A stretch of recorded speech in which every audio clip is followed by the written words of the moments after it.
In late October 1918, the World War collapsed on Germany. Sailors mutinied. Days later, the November Revolution broke out across the country, and the war government of Kaiser Wilhelm abdicated.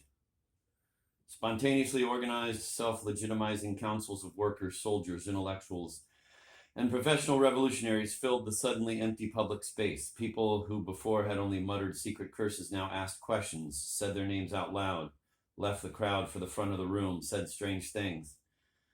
To some, it looked as if the councils were ready to begin everything from the beginning. It looked that way, especially in hindsight, after the councils were pushed aside by the legal fiction government of Social Democrat Friedrich Ebert, which set out to administer all possibility backward. Thus, on 5 January 1919, Spartacist leaders Karl Liebknecht and Rosa Luxemburg, communists to the libertarian left of Lenin, called for a new revolt to save the November Revolution from history. It lasted 6 days.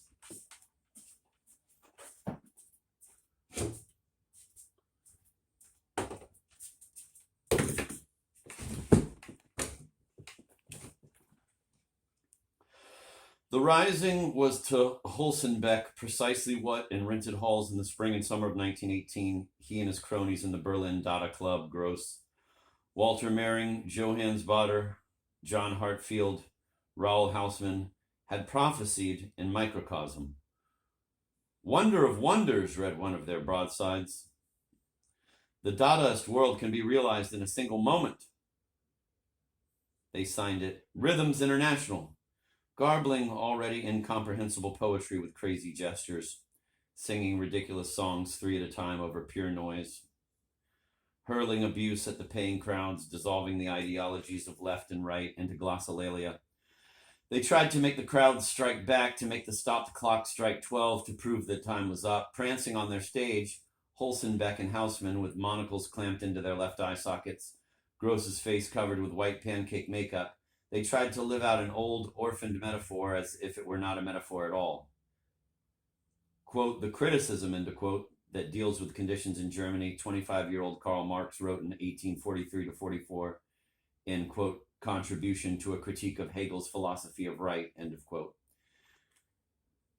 Quote, "is involved in a hand-to-hand fight, and in such fights it does not matter what the opponent's rank is, or whether he is noble or interesting. What matters is to hit him. The important thing is not to permit the German a single moment of self-deception or resignation. The actual burden must be made even more burdensome by creating an awareness of it. The humiliation must be increased by making it public. These petrified conditions must be made to dance by having their own tunes sung to them. The people must be put in terror of themselves in order to give them courage." End of quote. That was the manifesto of Berlin Dada. In 1920, looking back to the Spartacist revolt, Holzenbeck saw those nights on stage in rented halls where the dance of petrified conditions was first orchestrated to the hit leader meaning song, "Their Own Tune." "For the first time in history," he wrote in another 1920 pamphlet on Avant Dada, "the conclusion has been drawn from the question, what is German culture? Answer, shit. And this culture is attacked with all the instruments of satire, bluff, irony, and finally violence, and in a great common action," end of quote. It was a connection no one else could see, out of Dada revolution. Holzenbeck set down his memories as if the outcome were still in doubt. Quote, "The atmosphere of a great event hovers over the city. You can see it. Some only become human if death is breathing down their necks. They know how to primitively express their most primitive needs only when death brushes their sleeves. Then it is a joy to be alive. The bourgeois pig who through the hole for years of murder cared only for his belly can no longer escape the situation. He stands on his sturdy legs in the middle of hell, and hell is frenzied. It is a desire for life. Life is torture. Life is fear, hatred, and vulgarity. Never has it been more so. Thus, let life be praised. Through their nervousness, these people almost always turn into precious beasts. Their eyes, which always lodged in their sockets like pebbles, become attentive and active. They sense darkly that something is happening. Something is happening outside their narrow, so-called God-given private family circle. On the corners, in the streets, everywhere a free space appears, they hack away at each other with poisonous speeches. A crowd quickly gathers around each dialogue. Here, dear reader, dramas are enacted. We find ourselves in Homeric times." Quote, that's the end of that quote, now a new quote. Against an idea, even a false one, end of quote, Holzenbeck wrote in Germany Must Fall, quote, all weapons are powerless, end of quote. No matter that the Spartacist rising was crushed, Liebknecht and Luxemburg assassinated, their bodies dumped like garbage, quote, even a false one, end of quote. That idea was the essence of Dada, and inside Winterland, where the performance was staged to give the lie to itself, the idea seemed the essence of the Sex Pistols. Fucking bloody mess, Johnny Rotten screamed at the fetus, then at the fetus, then as the elephant man. Wait. Fucking bloody mess, Johnny Rotten screamed at the fetus, then as the elephant man. I'm not an animal. It didn't matter what you thought. The song wasn't about abortion. It was an irresistible moment of torture, fear, hatred, and vulgarity. You went into the body, and the body was torn to pieces. Belson Was a Gas. Belson Was a Gas was the only tune the Sex Pistols played at Winterland that had not appeared on record, that the crowd didn't know. It was a crude, cheesy, stupid number, thought up, it is said, by Sid Vicious, the crudest, cheesiest, stupidest member of the band. It was altogether lacking in the poetry of anarchy, bodies, pretty vacant, a piece of shit. The audience locked into the song. Something kicked up the crowd's ability and its need to shout back the chorus the second time it was played. And Belson Was a Gas didn't even have a real chorus. As earlier people threw objects they had brought into the hall at the stage, now they threw back pieces of what was being thrown at them.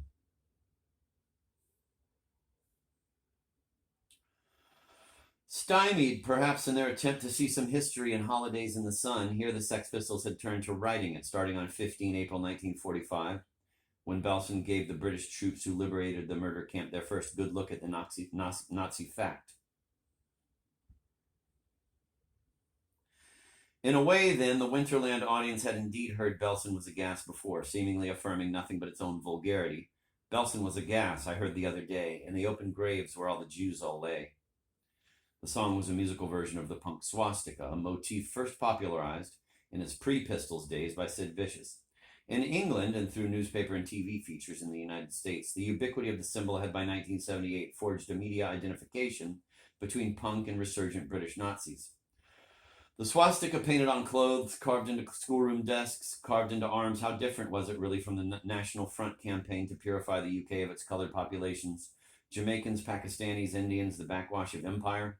How far really was punk from the 1970s rehabilitation of Sir Oswald Mosley, head of the British Union of Fascists in the 1930s, who in his glory days led riots in London's Jewish neighborhoods?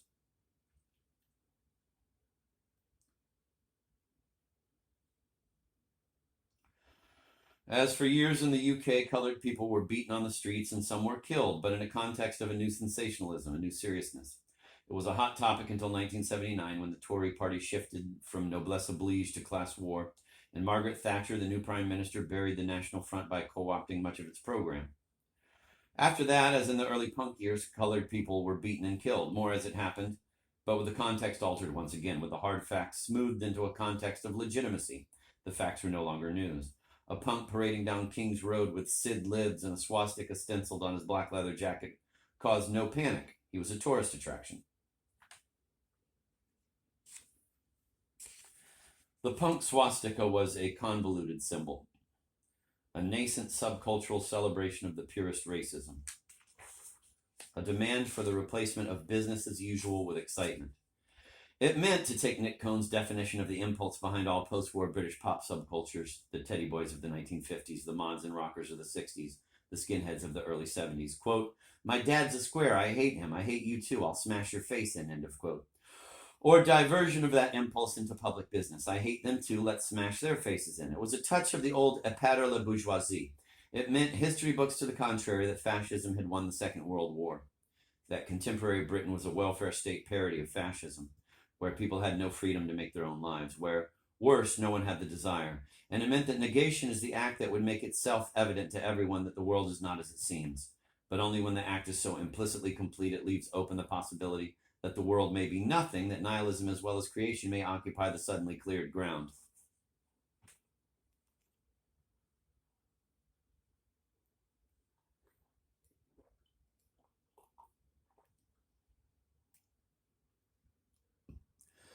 Nazi crime was final crime, a buried wish made flesh and turned into smoke, the most complete wish ever given voice. A voice that in 1978, the year the Sex Pistols played their final concert, Guy Debord traced back to the 12th century,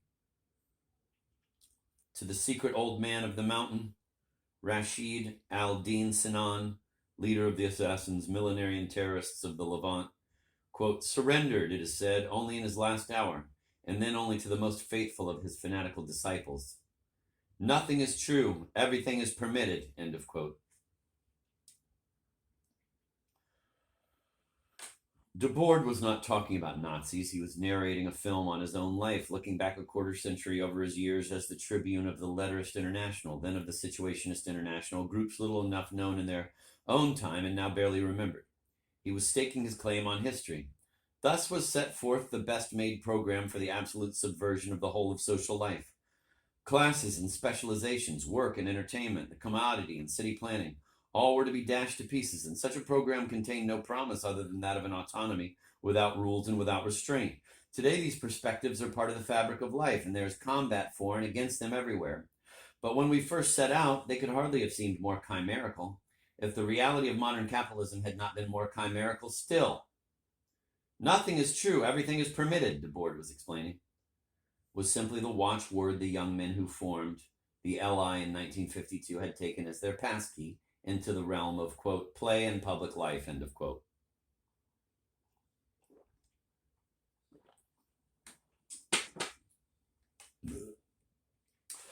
On Debord's screen, one saw merely habitués of Saint-Germain-des-Prés cafes sitting at tables playing guitars, and then Lacenaire, the literary bandit executed in Paris in 1836. Lacenaire is played by Marcel Herand in Debord's favorite movie, Marcel Carné's 1945 Les Enfants du Paradis. Dashing and sinister, Lacenaire turns to his rival, the Count, and to the Count's retinue of toadies. It takes all kinds to make a world, or unmake it. Quite good, sneers one of the Count's men. Only a pun, but quite good. The last words of the old man of the mountain, too, were only a pun. A play on words, an intimation of the absolute reversals hiding in everyday language and everyday life. It was because Debord had learned that language that he heard his ideas in everyone's mind.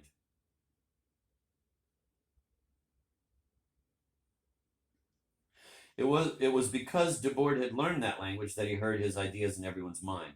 And just as Debord's ancient motto contained all the possibilities of nihilism, possibilities that included creation, so too did the palindromic title of his film, the ancient phrase which comes completely back upon itself, which was constructed letter by letter like a labyrinth one can never leave, in a manner that so perfectly marries the form and content of perdition.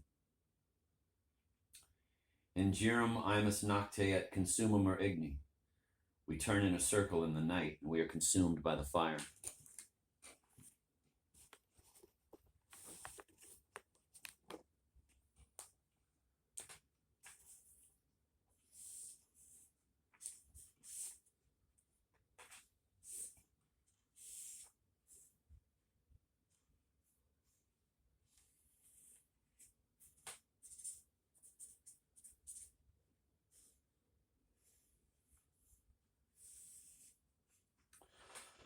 All the feeling of that line was in, quote, Belson was aghast, end of quote. Not in the words or in the arrangement, not even in the rhythm, but in the sound, in the way the whole echoed back on itself.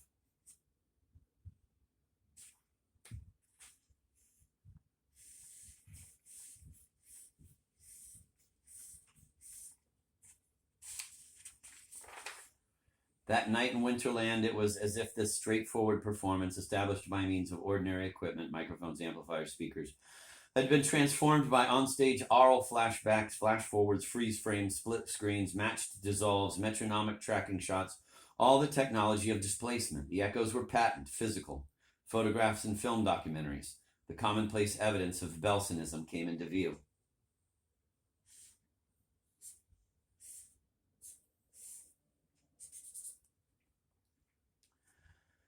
Everyone has seen some of the evidence, and everyone, for mnemonic reasons as unique as fingerprints, retains a few specific fragments. Fragments of an individual response not swallowed up by the ideology of the fact itself. I remember visiting the Dachau extermination camp in Germany in 1961, before it was cleaned up and fitted with audiovisual displays, when the ovens looked as if they had been warm the year before.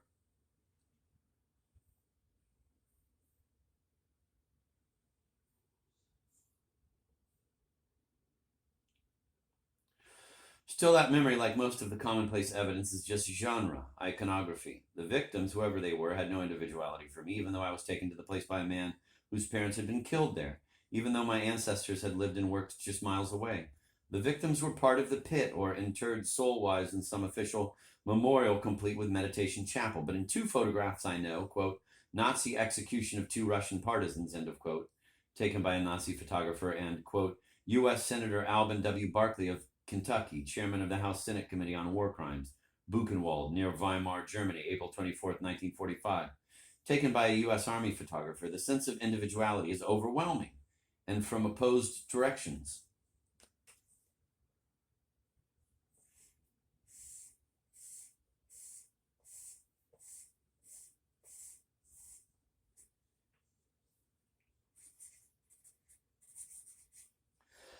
Nazi execution is impossibly expressive. Louis Hine goes to hell.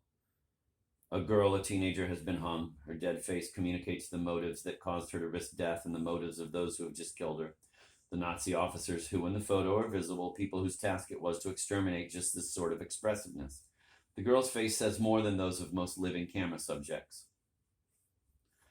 As she dangles in the air, one of the officers fits a noose around the neck of a boy, perhaps the same age as the girl, perhaps much younger. You make up a story to match his face. His face says, we were comrades, but I never thought I would be made to watch her die. I never thought I would be made to witness my own death, but so be it. Looking at the picture, you are made aware of this image as a doubling of human possibility, as a doubled version of what it means to be human. You are made aware of an event that one day actually happened. Two people specific within the species were deprived of life in a particular way. Genre and iconography explode. The ideology of the fact cannot contain the moment. In Buchenwald, April 24th, 1945, Senator Alvin Barkley stands before a cordwood pile of corpses. To us today, familiar with such images as Barkley in 1945 was not, what we see first is genre, the pit, which we easily turn into iconography, the Holocaust. But one must look at Barkley. The corpses are naked. He is heavily clothed in vest, suit, overcoat, hat, shoes. He stares at the corpses. The dignity in his face is bottomless. He is not dignified. The word immediately suggests pose, knowledge, distance, authority. This man, the photograph says, has struggled to understand what he has been made to look at, to understand something all of his experience of contemporary life and all of his reading of history have not prepared him to understand, and he has succeeded. The dignity in his face is not his own, and it is not that of the power he represents. In a moment of unpredictable comradeship and humility, Barkley has taken the dignity of which the people upon whom he gazes were robbed into his own face. If I were to die in this way, his face says, I would want someone to look upon me in this way. We don't mind, Johnny Rotten screamed, and Belson was aghast. Kill someone. Be someone. Be a man. Kill yourself. Please someone. We don't mind.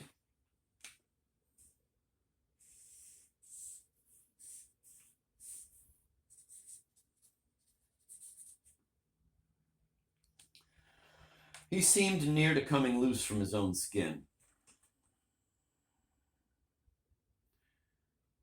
What the Nazis did, Arendt said, was something new. They altered the limits of human action. In doing so, the Nazis provided humanity with more than a burden, the need to comprehend their actions. They also provided a legacy. Quote, it is in the very nature of things human that every act that has once made its appearance and has been recorded in the history of mankind stays with mankind at a potentiality long after its actuality has become a thing of the past. Once a specific crime has appeared for the first time, its reappearance is more likely than its initial emergence could ever have been. Blind fragment and collage of text and photographs. London's Outrage, #1. London Fanzine, December 1976.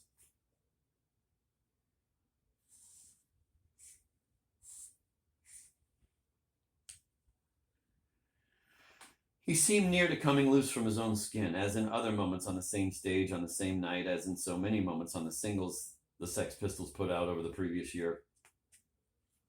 He seemed not to know what he was saying. He seemed not to be himself, whoever that was.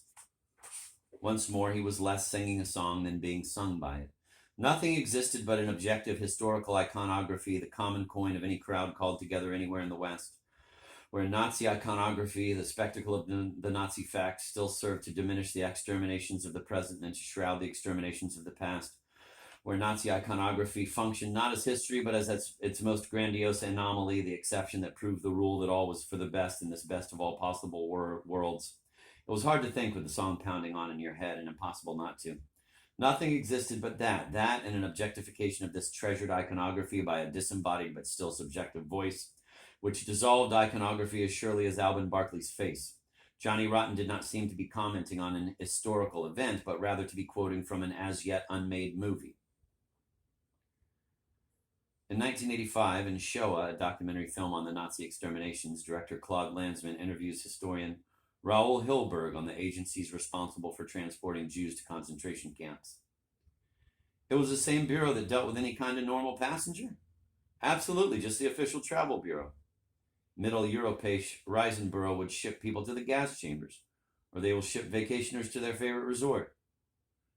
And that was basically the same office and the same operation, the same procedure, the same billing, with children under 10 going at half fare, and children under 4 going free. Excuse me, the children under 4 who were shipped to the extermination camps, the children under 4 went free.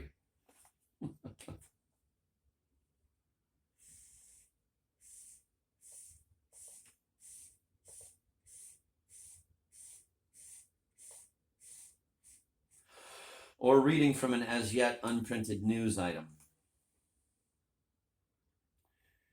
UPS, 11 September 1980, Salisbury, England.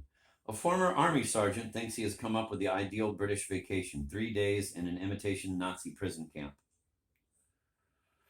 They'll have a horrible time and love every minute of it, or I'll want to know the reason why, said Bob Ackerman, 41.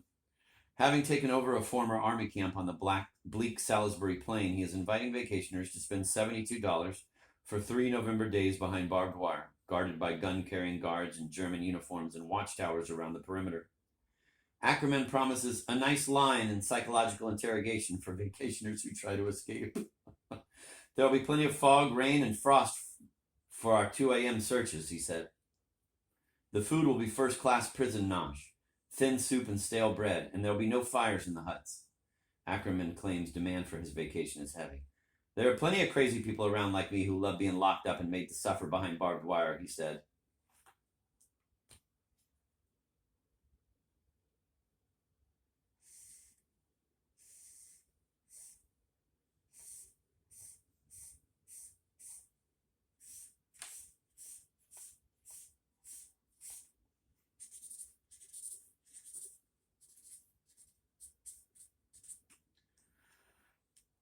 Of course, Johnny Rotten couldn't predict the future. He could only insist that it was contained by the past.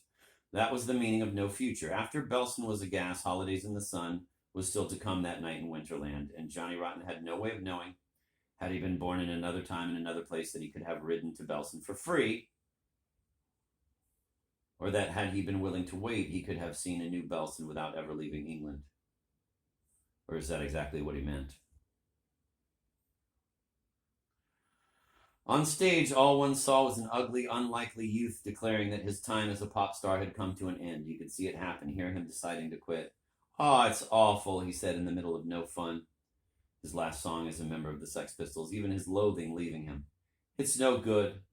The disgust that the band had been built to talk about had finally so quickly overtaken the one whose job it was to talk about it. The show had gone far enough. All one saw was a failure. All one saw was a medium. The hall shook. It shook like a seance table in 19th century Boston, Paris, or Petrograd, when the devotees sat waiting, ready for the dead to come knocking on the horizontal doors. The show had gone as far as a show can go. A baritone. Quote, "A baritone came on to a round of applause. He had a fine voice and the most funereal aspect imaginable. You would have guessed him to have been in bygone days a représentant du peuple, a member of the Montaigne, a thinker who prided himself on his looks, if this baritone were to figure in the troubles which await us. I, for one, would not be surprised," so wrote the conservative journalist Louis Veuillot 4 years before those troubles in the form of the Paris Commune of 1871 arrived to match his prophecy. Seance tables weren't the only thing shaking in Paris in 1867. As cited by T.J. Clark in The Painting of Modern Life, Villot was describing a performer in the Alcazar, a cafe concert, the warm-up act for Teresa, the singer all Paris came to hear. She was stocky, unlovely, and powerful. The texts of her songs were carefully monitored by the government censor, but he couldn't control her voice or her gestures. The way, Clark says, she won her battles, quote, against the standardized melodies, the footling lyrics, the cynical production values, the farrago of violence and souped-up emotion, end of quote. This was a matter of lifting a hand in the right place at the right time, of turning a phrase, and as Howard Hampton once said of the concerts Bob Dylan put on in 1966, Teresa had the knack of turning a casual aside into a condemnation of the whole social order. The, quote, audience, end of quote, Clark writes, quote, lived for the moment when the band struck up La Cannelle, the rabble, and the singer invited them to join in the chorus of Je ne suis, I'm part of it.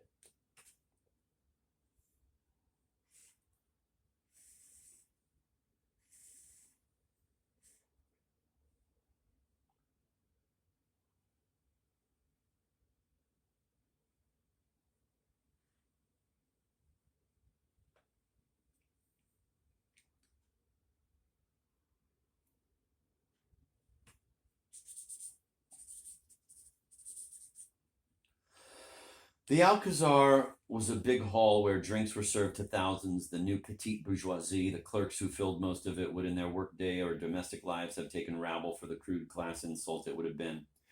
Here they embraced it out of longing for the proletarian or peasant past they were escaping, out of hatred for the real propertied bourgeoisie they longed to emulate. Here in the new bitten domain of regular entertainments and organized leisure, they had a privileged space to dissipate their yearnings and their rage, or to focus them. So Villot's anonymous baritone, who, along with 20,000 others, was in June 1871 in the extermination of the commune put up against a wall and shot, or who had already left town, raises an interesting question. Is the cabaret a place where the spirit of negation is born, or is it where that spirit goes to die? There was a revolution around the corner, Clark writes, made by baritones or not, and around the next corner was the trash can of history. The Commune emerged on 18 March 1871 when Adolf Thiers' one-month-old conservative parliamentary regime, brought to power by Emperor Louis Napoleon's surrender in the Franco-Prussian War, fled Paris in the face of the Prussian advance and the desertion of government troops. For the next months, almost every radical idea of the previous 100 years was dug out of the ground and put into some sort of practice. Private people once again became citizens, interested in everything, because when everything seemed possible, everything was interesting.